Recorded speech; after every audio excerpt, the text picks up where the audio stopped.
Finally आप सभी आंगनबाड़ी कार्यकर्ताओं का, सेविकाओं का इस नए और इन्फॉर्मेटिव वीडियो पर मैं फिर से स्वागत करता हूं।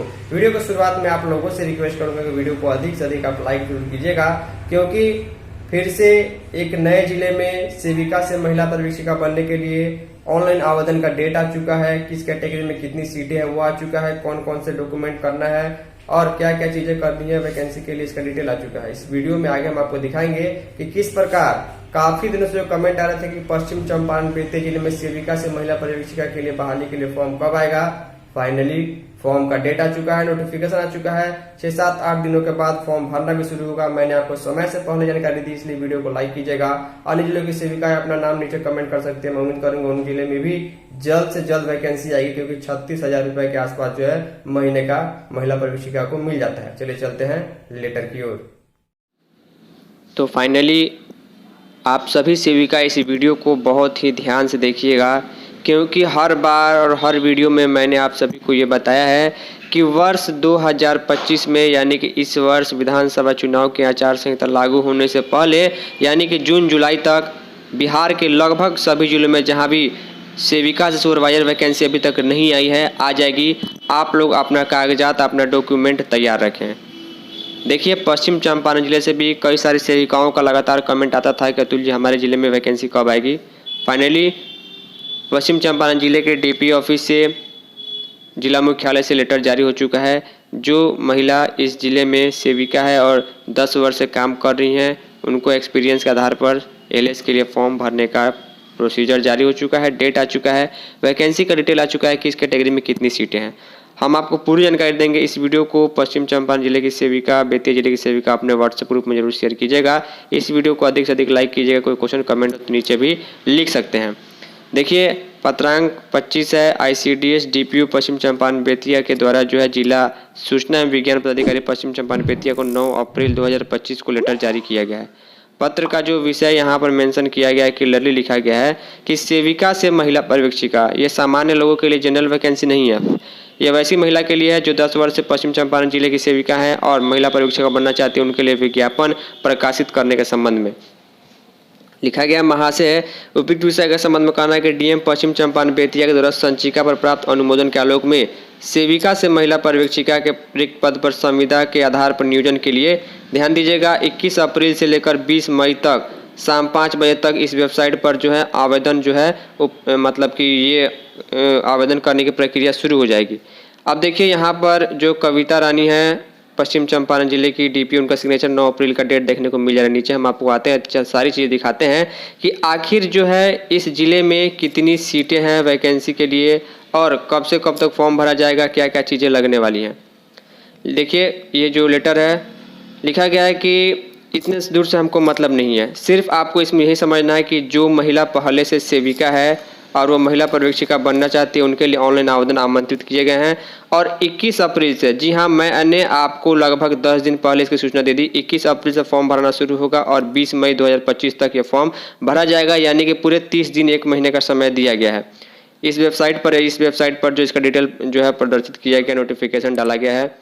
अब देखिए, यहाँ से यहाँ तक चीज़ें हम आपको समझा देते हैं कि कितनी सीटों के लिए बहाली पश्चिम चंपारण जिले में आई हुई है। तो देखिए, जो जनरल कैटेगरी है उनके लिए 14 सीटें खाली हैं। ईडब्ल्यूएस महिला के लिए 3 सीटें खाली हैं। एससी महिला के लिए 5 सीटें खाली हैं। एसटी महिला के लिए 1 सीट खाली है। ओबीसी महिला के लिए 7 सीट खाली है और बीसी महिला के लिए 3 सीट खाली है। कुल मिलाकर 33 सीटों पर पश्चिम चंपारण जिले में सेविका से सुपरवाइजर को बनाने के लिए सीट खाली है और वैकेंसी जो है उसका फॉर्म 21 अप्रैल से भरा जाएगा।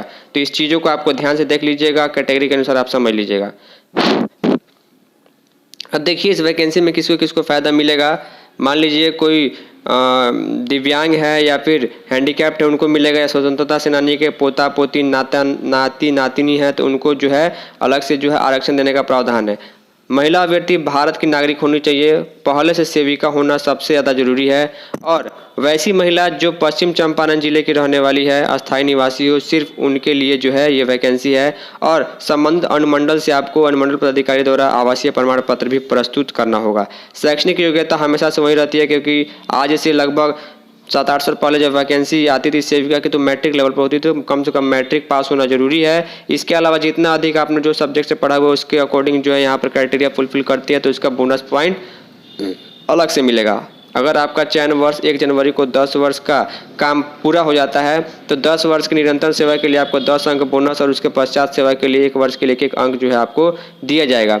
ध्यान दीजिएगा, ये उसी अवधि के लिए जो है आपको एक्सपीरियंस काउंट किया जाएगा जिस अवधि के लिए आपका मानदेय दिया गया है। हड़ताल में अगर मानदेय नहीं मिला है तो उसका अवधि आपका जो है एक्सपीरियंस में काउंट नहीं किया जाता है। लिखा गया है कि अगर इंटर, पीजी या फिर पीएचडी आपने किया हुआ है तो उसके लिए अलग से बोनस पॉइंट जो है यहाँ पर दिए जाएंगे, या फिर राष्ट्रीय राज्य स्तरीय पुरस्कार प्राप्त किए तो उसके लिए भी अलग से बोनस पॉइंट जो है वो आपको दिया जाएगा।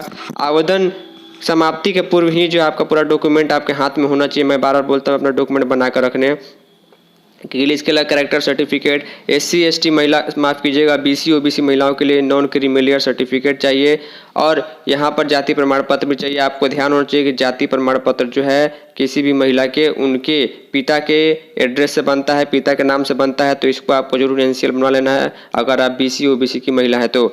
यहाँ पर देखिए 1 जनवरी 2025 को जो है कम से कम 21 वर्ष की उम्र होनी चाहिए और मैक्सिमम 45 वर्ष की उम्र होनी चाहिए। हालांकि 11 वर्ष की छूट दी गई है, यानी कि अगर आपकी उम्र जो है 56 ईयर्स से भी कम है तो आप जो है महिला परीक्षा के लिए एलिजिबल हैं। इसके अलावा आपको एक्सपीरियंस सर्टिफिकेट आपके परियोजना के CDPO के द्वारा निर्गत होना चाहिए। सभी तरीके से आप स्वस्थ होना चाहिए। अगर 2 सेविकाओं का मेरिट पॉइंट समान होता है तो जिसका उम्र अधिक है उसको चयन किया जाएगा। जो सेविका चयन मुक्त है उसको महिला परीक्षा के लिए फॉर्म भरने के लिए नहीं दिया जाएगा। ध्यान दीजिएगा 27,500 रुपये जो है महिला परीक्षिका का 1 महीने का ऑफिशियल वेतन है।